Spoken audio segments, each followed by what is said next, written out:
Bonjour à toutes, bonjour à tous, bienvenue sur My 3x3 Experience, la première chaîne YouTube qui ne parle que du basket 3-3. Alors, dernière partie, troisième et dernière partie avec Marie-Ève Paget, joueuse de l'équipe de France de basket 3-3 et du Basketland en Ligue féminine. Alors, sur cette dernière partie de vidéo, on va faire, je vais te poser 9 questions sur un petit peu tes souvenirs de basket 3-3. Alors, première question, quel est ton meilleur souvenir dans le 3-3?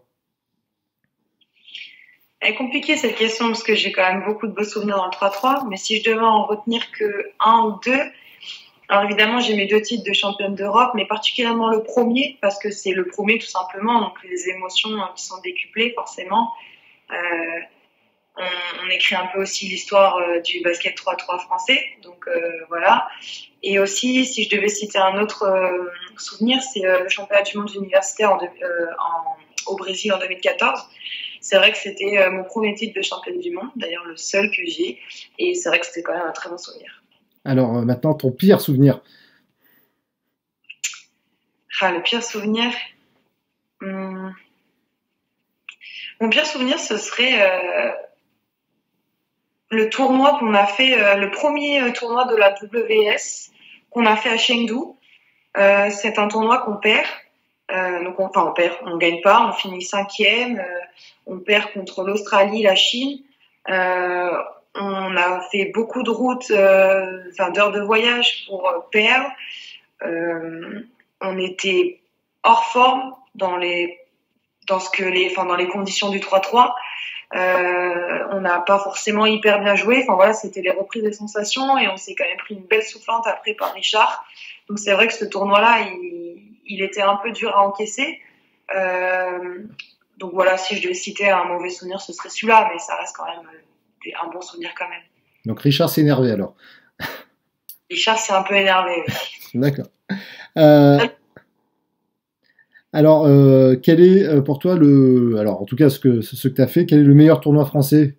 Quelle est la référence pour toi du 3-3 en France? L'Open. L'Open de France? L'Open de France, ouais, pour moi c'est le tournoi où il y a le plus de niveaux.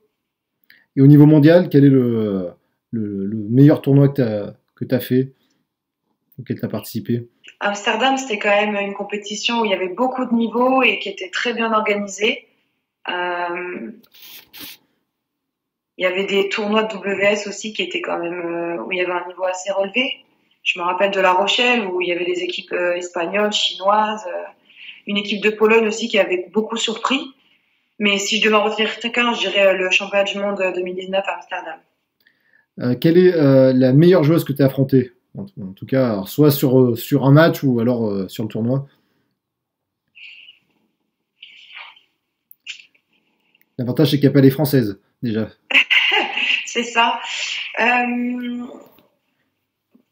C'est compliqué parce qu'il y a pas mal de belles joueuses. En 3-3, mais si moi je me rappelle particulièrement d'un match c'était à Bucarest, donc cet été, Bucarest WS, où je devais défendre sur Reidali, la meneuse italienne qui est une amie du coup. Mais c'est vrai que sur ce tournoi-là, comme on n'était pas forcément, on avait beaucoup enchaîné, on avait une pause et on était un peu fatigué. C'est vrai que sur ce match-là, je me rappelle, j'avais dû défendre sur elle et j'avais plutôt bien défendu. Mais j'étais tellement fatiguée en défense qu'en attaque, je me retrouvais pas forcément. J'étais vraiment fatiguée. Donc, si je devais citer une fois où j'ai eu quand même beaucoup de mal, c'était sur ce match-là. Ouais. Ouais, donc, c'est pas n'importe qui, puisqu'elle est championne du monde en 2018 et d'ailleurs MVP, je crois. Ouais. Non, une référence dans le 3-3 féminin, dans son pays, même international. Donc, non, c'est une belle ref. Et alors, la meilleure équipe que tu as rencontrée face à vous, qui t'a vraiment impressionné?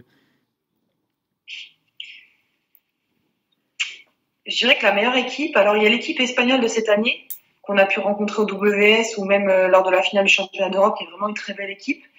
Et puis après, je peux pas ne pas citer nos amis hongroises qui sont à peu près la seule équipe à nous avoir battus 2 fois.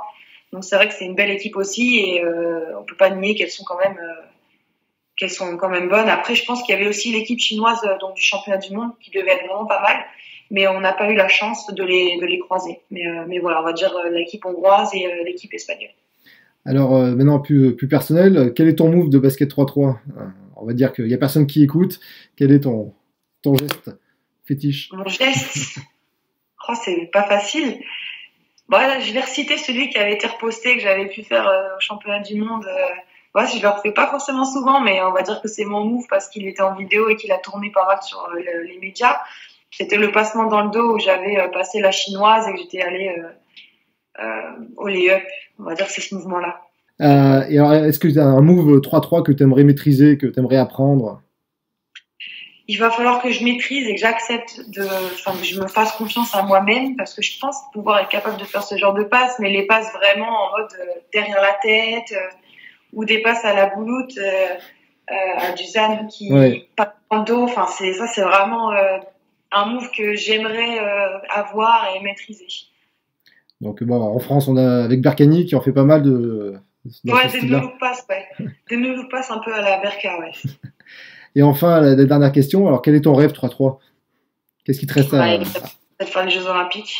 Marie-Ève Pagé, merci de m'avoir reçu en ligne pour cette interview de 3 épisodes. Merci à vous de nous avoir suivis. N'oubliez pas de liker, de vous abonner, de partager. Et je vous dis à la prochaine. Au revoir. Au revoir.